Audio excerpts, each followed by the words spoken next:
ইরানের জব্দ করা বিপুল পরিমাণ অর্থ শেষ পর্যন্ত যুক্তরাষ্ট্রকে ফেরত দিতে হতে পারে বলে মন্তব্য করেছেন মার্কিন প্রেসিডেন্ট ডোনাল্ড ট্রাম্প। তিনি স্পষ্ট করে বলেছেন, ওই অর্থ যুক্তরাষ্ট্রের নয়, বরং ইরানের।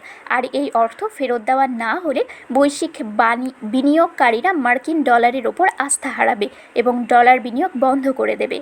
বার্তা সংস্থা আনাদোলুর বরাতে জানা গেছে, ফ্রান্সে অনুষ্ঠিত G7 সম্মেলন শেষে গত বুধবার এক সংবাদ সম্মেলনে মার্কিন রিপাবলিকান এই প্রেসিডেন্ট এসব কথা বলেন। সংবাদ সম্মেলনে ট্রাম্প বলেন, আমরা ইরানের বিপুল পরিমাণ অর্থ জব্দ করে রেখেছি এবং সেই অর্থ বর্তমানে আমাদের কাছে রয়েছে। তবে আমাদের মনে রাখতে হবে, এটা আমাদের অর্থ নয়, এটা ইরানের অর্থ।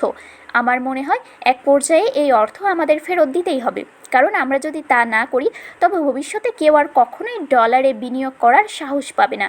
এদিকে গত রোববার এক ঐতিহাসিক সিদ্ধান্তের মধ্য দিয়ে যুক্তরাষ্ট্র ও ইরানের মধ্যে একটি সমঝোতা স্মারক ইলেকট্রনিকভাবে সই হয়েছে।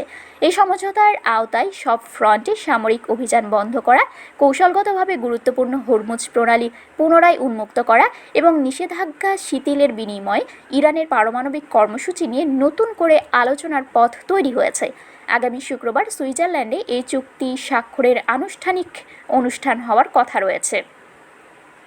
প্রস্তাবিত চুক্তি অনুযায়ী আঞ্চলিক অংশীদারদের সহযোগিতায় যুদ্ধবিধ্বস্ত ও অর্থনৈতিকভাবে ক্ষতিগ্রস্ত ইরানের পুনর্গঠনে অন্তত $300 বিলিয়ন একটি বিশাল উন্নয়ন পরিকল্পনা তৈরি করবে যুক্তরাষ্ট্র।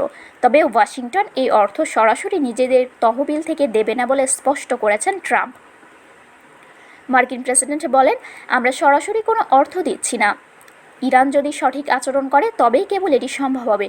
তারা যদি ঠিকঠাক চলে এবং আন্তর্জাতিক কোনো পক্ষ সেখানে বিনিয়োগ করতে চায় তবে তারা করতে পারবে। এই $300 বিলিয়ন তহবিল মূলত সেই শর্তের সঙ্গে সম্পর্কিত। সব কিছু নির্ভর করছে আগামী দিন তাদের ভূমিকার ওপর। ট্রাম্প আরও যোগ করেন, যখন $বিলিয়ন কথা ওঠে তখন এটিও মনে রাখা দরকার যে চলমান উত্তেজনার কারণে ইরানের $1 ট্রিলিয়ন বেশি ক্ষতি হয়েছে। ইরানের ওপর থেকে মার্কিন নিষেধাজ্ঞা প্রত্যাহারের বিষয়ে জানতে চাইলে ট্রাম্প বলেন, তারা ইতিবাচক আচরণ শুরু করলে কিছু না কিছু ঘটবে। যুক্তরাষ্ট্রের পক্ষ থেকে প্রকাশিত 14 দফার এই সমঝোতা স্মারকে বলা হয়েছে, চূড়ান্ত চুক্তি স্বাক্ষরের পর নির্ধারিত সময়সূচি অনুযায়ী ইরানের ওপর থাকা সব ধরনের নিষেধাজ্ঞা প্রত্যাহারের উদ্যোগ নেবে ওয়াশিংটন।